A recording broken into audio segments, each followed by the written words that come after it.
20 लाख करोड़ रुपए।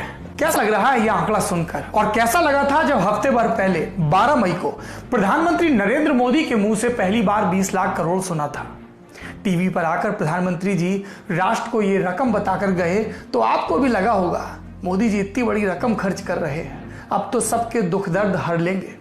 Social media वालों ने गोड़ा भाग करके यह भी बता दिया था कि हर भारतीय के हिस्से में 15,500 रुपए आएंगे, लेकिन आपके हिस्से में आए कितने? असल में मोदी सरकार ने कितना खर्च किया, पूरे पैकेज का रेशा रेशा आज अलग अलग करके आपको बताएंगे।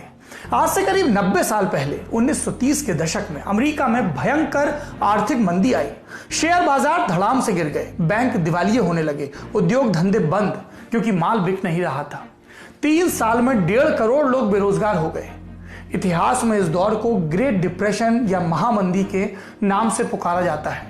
सरकार को समझ ही नहीं आ रहा था कि इस मंदी से कैसे निकले, क्योंकि अर्थव्यवस्था में यह सबसे नए किस्म की खामी थी। इस नई समस्या पर अर्थशास्त्री मंथन भी कर रहे थे। कौन कर रहा था मंथन? कई लोग, जिसमें से एक थे ब्रिटेन के अर्थशास्त्री जॉन मेनार्ड कीयंस। कीयंस ने मंदी से निकलने का एक अचूक तरीका बता दिया था। महामंदी के बाद से आज तक छोटी छोटी मंदी से निकलने के लिए दुनिया में इस तरीके का इस्तेमाल होता रहता है, यानी डिमांड बढ़ाने वाला तरीका, लोगों के हाथ में पैसा पहुंचाने वाला तरीका। और यही तरीका कह के लोग जब लॉकडाउन में भारत की अर्थव्यवस्था मंद पड़ी तो राहत पैकेज के नाम पर मोदी जी की तरफ देखने लगे, और मोदी जी 20 लाख करोड़ इन 2020 लेकर आए। मोदी जी कह गए, फिर उनकी वित्त मंत्री, हमारी वित्त मंत्री निर्मला सीतारमण पैकेज समझाने आई। 5 दिन लगे पूरा समझाने में। सरकार की इतनी मेहनत के बाद भी खर्चे का हिसाब 2-3 लाख करोड़ से ऊपर नहीं जा पा रहा, यानी जीडीपी का 10% नहीं, करीब 1 से 1.5%। तो फिर प्रधानमंत्री मोदी इतना बड़ा गुब्बारा क्यों छोड़ गए थे? क्या सिर्फ ये बड़े आंकड़े जनता को सम्मोहित करने के लिए थे? पूरी गणित आपको आसान तरीके से समझाते हैं। बड़े बड़े आंकड़ों का मामला है, इसलिए ग्राफिक्स की मदद भी लेते हैं। मोदी जी ने रकम बताई 20 लाख करोड़। ये बात है 12 मई की। इससे पहले मोदी सरकार ने 26 मार्च को 1,70,000 करोड़ के पैकेज का ऐलान किया था। कुछ छोटे ऐलान और थे, सब मिलाकर कितना हुआ? 1,92,000 करोड़ पहले का। अब पीएम मोदी के ऐलान के अगले दिन वित्त मंत्री खर्च का पहला हिस्सा लेकर आई। कुल खर्च गिनवाया 5,94,550 करोड़। दूसरे दिन का हिस्सा 3,10,000 करोड़। तीसरे दिन का हिस्सा 1,50,000 करोड़। चौथे दिन का हिस्सा 8,100 करोड़ और 5वें दिन का हिस्सा 40,000 करोड़। इन सबको मिला दिया जाए तो भी 20 लाख करोड़ नहीं होते, इसलिए जोड़ा गया आरबीआई की लिक्विडिटी वाला हिस्सा 8 लाख करोड़ का। सब मिलाकर कितना हुआ? लगभग 21 लाख करोड़, यानी प्रधानमंत्री मोदी के 20 लाख करोड़ वाले आंकड़े से भी ज्यादा। लेकिन ये सिर्फ गिनती ही है, ना तो सरकार की तिजोरी से इतना पैसा खर्च हुआ है और ना ही ये पैसा जनता के पास पहुंचा है। सरकार ने मनरेगा में पैसा बढ़ाया, जनधन खातों में पैसे डालने जैसे कुछ फैसले भी किए। खर्चा इसमें ही हुआ। कितना हुआ? बिजनेस टुडे में बर्कलेज रिसर्च एजेंसी के आंकड़ों के मुताबिक करीब 1.5 लाख करोड़ रुपए का खर्चा हुआ। और ये कितना हुआ? जीडीपी का 0.75%, यानी पैकेज था जीडीपी का लगभग 10% और उसमें से सरकार ने कितना खर्च किया? 1% से भी कम। लेकिन अभी जिसकी जरूरत थी वो नहीं हुआ है। लाखों लोगों का रोजगार छिना है। देश में हर चौथा आदमी बेरोजगार है। शहरों से घर लौटे प्रवासियों के सामने खाने का संकट है। सरकार अपनी जिम्मेदारी से नहीं भाग सकती।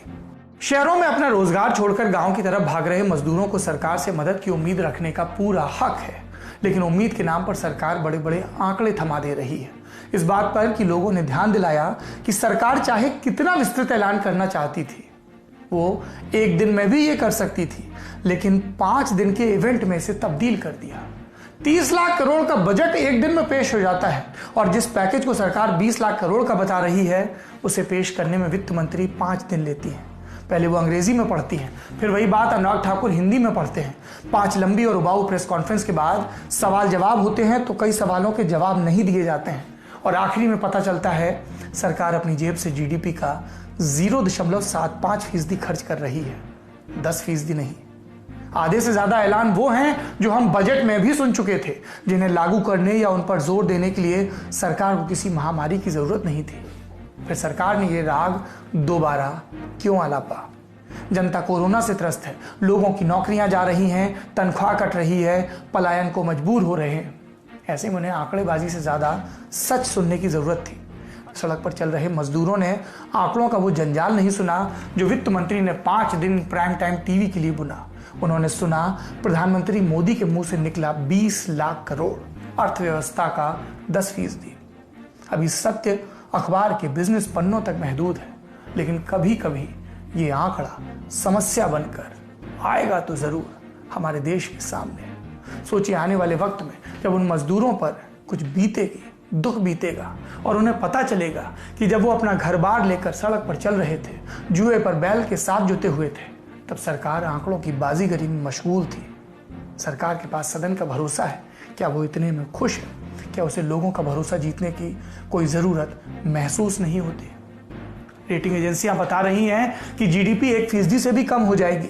सरकार का पैकेज सुनकर शेयर बाजार गिर रहा है, मजदूरों की मौत हो रही है। एक मंत्रमुग्ध सरकार फिर भी ये जताने में लगी है कि उसने लोगों पर उपकार किया, लोगों के लिए काम किया। इससे पहले कि बहुत देर हो जाए, सरकार को अपने काम करने का तरीका बदलना चाहिए और लोगों से सत्य बोलना चाहिए, घुमा फिरा कर नहीं, बिल्कुल प्रकट सत्य। 24 अप्रैल को केंद्र सरकार ने एक चार्ट रिलीज किया था जिसमें कोरोना का कर्व फ्लैट होता दिख रहा था। नीति आयोग के सदस्य डॉक्टर पॉल ने यह भी कहा था कि मई के पहले और दूसरे हफ्ते में मामलों में कमी आएगी, लेकिन ऐसा हो नहीं रहा। मामले रोजाना 3000 तक पहुंचे, फिर 3,500, फिर 4000 और अब 5000। अभी कुछ ही मिनट पहले हमने आपको बताया था कि देश में 24 घंटे में 5242 मामले सामने आए। ये दो बातें बताती हैं कि न केंद्र के अपने दावे सही निकल रहे और इन सब के बीच, इन सियासतदानों के बीच कौन फंस गया है? आम आदमी। मजदूर बेबस हैं, मदद की उम्मीद में हैं, लेकिन जानते हैं कि नहीं मिलेगी। कह रहे हैं पैदल चले जाएंगे। ये बताता है कि सरकार पर लोगों में कितना भरोसा बाकी है। और जाने से पहले आपको दुष्यंत कुमार की गजल के कुछ शेर सुना जाते हैं। क्या लिखते हैं दुष्यंत कुमार? अब किसी को भी नजर आती नहीं कोई दरार, घर की हर दीवार पर चिपके हैं इतने इश्तिहार। आप बचकर चल सकें ऐसी कोई सूरत नहीं, रह गुजर घेरे हुए मुर्दे खड़े हैं बेशुमार। रोज अखबारों में पढ़कर ये ख्याल आया हमें, इस तरफ आती तो हम भी देखते फसले बहार। मजदूरों के पांव में दरारें पड़ रही हैं, सरकार इश्तिहारों में आंकड़े लिखकर, बयान लिखकर चिपका रही है। हम उम्मीद करते हैं कि सरकारें आत्ममुग्धता से निकलेंगी, अपनी ओछी और छोटी राजनीति से परे निकलेंगी और जिस हम भारत के लोग से शुरू होने वाले संविधान की शपथ लेती हैं, उस भारत के लोगों का ख्याल रखेंगी, ताकि अगले दिन के अखबारों में कोई उनकी कही बातों को झूठा ना बताए। अपना और अपनों का ख्याल रखिए, सत्य का ख्याल भी रखिए। शुभ रात्रि।